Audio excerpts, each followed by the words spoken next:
Bigger candy bars are the loans, right? Because they're easier to get you to your total. But loans have to be paid back regardless of whether you get your degree. And so you might be looking at the Jolly Ranchers and saying, ooh, I don't want to have to get, 50 Jolly Ranchers in order to make my $100,000. But you never know. One of those Jolly Ranchers might be a full ride. And you don't know that unless you're willing to apply. Now, it's candy and kids love candy, but you're teaching the children something significant about the idea that you can learn these things in an environment with people that you know. And so I had one family, we did this last fall. I had one family that said, like, no one's ever taken the time to explain this to us. Like, because I played the financial aid officer, and, you're coming to me as the person to be able to say, and so what are you guys going to do? What is your plan? Well, no one took the time to say that. Now, that puts that child at a advantage in their coursework because they now know what they need to be able to do. So you don't have to start looking for scholarships when you were a senior in high school. As I say in that presentation, that every year billions of dollars with a B goes unclaimed because children choose not to apply. And so why are we not focused on making sure that students are ready? Because that college debt stays with you. And so if we can help students to graduate high school with or graduate college without that debt, then we've created an opportunity for them to be able to experience more of the American dream. And so as a faith leader, it is my duty to make sure that is just as much a part of the message as is how you live right and how you follow God's commands, because it is important that we are good stewards over what God has given us. And I know what you say about you. Obviously, you're the pastor, you're the businessman. I'm not, but you've just said everything I've been trying to say for years. And I'm just excited to hear it because it's incredible. But as the pastor, right? Is there some line we need to draw between this separation of church and state? Is there a reason to believe it's a must? Well, and so I think the answer is yes, because as organizations, we say bring your whole self to work, right? So you've got children, no one's asking you to necessarily to bombard them with stories or pictures, all the time, but it's okay for you to know that you are a parent and that there is something outside of the workplace that actually motivates you. I don't come to a job trying to save people's souls, but I'm going to be unafraid of being able to say that I got to go because I got to get to church, or much of my time off is spent attending these church meetings. And so that's just a part of who I am. Your thing might be the vacation. My thing is that I got to use my vacation time to be able to attend church things. And that's okay. But like, if I don't know as a leader, if I don't know that you are preparing for a marathon, how can I ever be a part of helping you to achieve your goal? Because maybe you need Marathon Monday off, and maybe you need to be able to prepare. And we should be thinking differently about the meals that we serve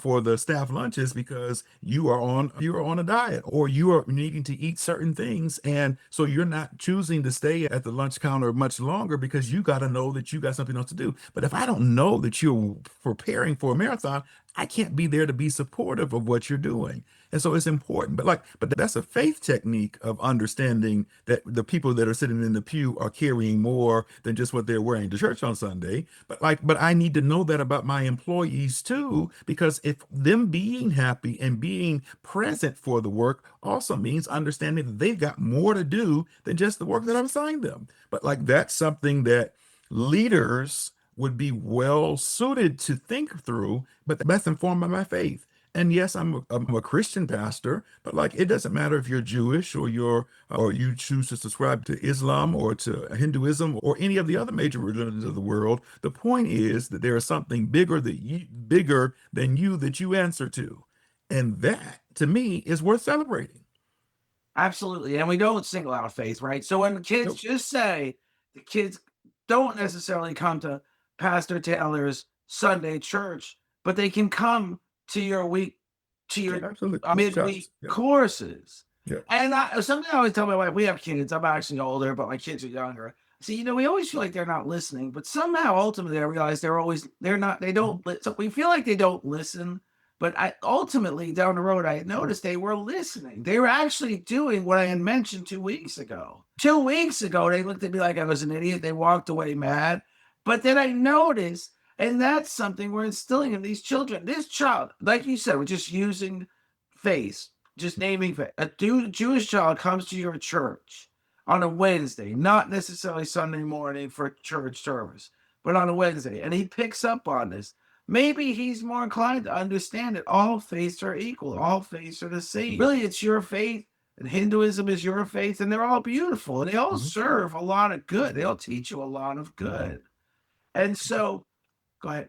Well, absolutely. And so I think that's the distinguishing marker though, right? Is that like education is universal. And so like, so we don't have to agree on everything, but like there's enough that we do agree on, like math is math. And what examples I use to be able to teach the math matters not as much as the fact that it's math. And so like, so the question we have to begin to ask ourselves is whether or not we're going to teach these universal principles in order for people to be able to also understand that the barriers that we believe make us different. Are they really? And so you voted for a different president than I did. No, okay. But like that doesn't mean that we don't have some of the same experiences, shop at the same grocery stores, have the same, menu items, both love pizza, right? Whatever the case is, we have more in common than we don't. And so if we can get to a place where we might not see eye to eye on every issue, but we see eye to eye on this, then we can learn that we can get along. And that's what a lot of churches and a lot of faith-based institutions are in communities where the parishioners are commuters, meaning they are no longer walking to those places because the communities around the churches have changed. But guess what? It doesn't matter that you might be a black church in a Spanish-speaking area. You can invite those same people to be able to come to your worship service and can choose to let them use the space in the afternoon, and that's another source of income for you. But like those children love to play too. Those children need to learn to read also. Like those kids need help with math also. And so like we can break down the barriers that separate us, because whether you are a Republican or a Democrat, you still have to pass math. And you still have to learn how to write a paper. And like AI is still something that you need to master. And so, like, those are universal truths that we don't have to get into the politics of, but No, we might just see that we can actually get along.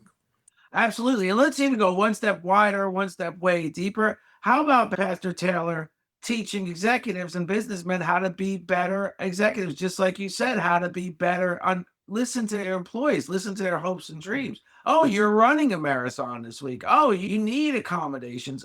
I can make those accommodations. I'm a restaurant manager. I can make all sorts of Mhm. accommodations. I don't have to be so close-minded. This is your schedule. You call out, you're going to get a write-up, 2 write-ups, you're fired. I can give you the day off. Believe me, even if we're shorthanded, I'll have plenty to do and my night will fly by. But how do we teach even bosses, not necessarily bosses, but executives, leaders, how do we do that? And so I think you're absolutely right, and that's why I started the Taylor Stewardship Initiative, that institute, that we can have those conversations. And so I am coaching executive leaders on exactly what you're talking about right now. And it is to be able to say that's an okay conversation, because if you, as a restaurant manager, gave that person the day off, not only have you helped them reach their dream or their goal, but they are not going to forget that about you. And so they might be looking to go someplace else, and they might just choose to say that I actually want to stay with him because he cared enough about me that he was able to accommodate my schedule to enable me to be able to do the thing that was so important to me. And maybe you decide, look, maybe you decide that you are going to sponsor that team, a team of runners, or you're going to host an event where you're going to celebrate all of the runners, so they all get a discount, and you've just increased the value of your business simply by being kind. And so the reality is that like everybody is chasing is chasing the dollar and chasing the customer, but as a business person that it takes a lifetime to build a customer, but only a moment to lose one. And so why not create the type of environment where you are building a customer base, where you are building people's lives? Because at the end of the day, again, we have more in common than we have apart. But so yes, I'm available. I'm available to help leaders to understand these decisions, and I'm available to help leaders to know what to be able to do. But then the other part of it is that leadership is also very lonely. And so, as a restaurant manager, you know that you work with very small margins. And so, every little choice that you make makes a difference about whether or not you are going to be able to meet payroll and to be able to stay in business for another month, another year. Those are heavy decisions that leaders wear. And yes, the phrase, heavy is the crown that, that the leader wears. Okay. But like leadership is lonely when you are making those types of choices in the middle of the night and you are waking up with heartburn and indigestion, thinking about whether or not you're going to make payroll. And so, what do you do? How do you think about those things? Who do you talk to in those moments? I'm also available to be able to help people to steward those types of decisions because that is where leadership is either won or lost on those types of choices. And not everybody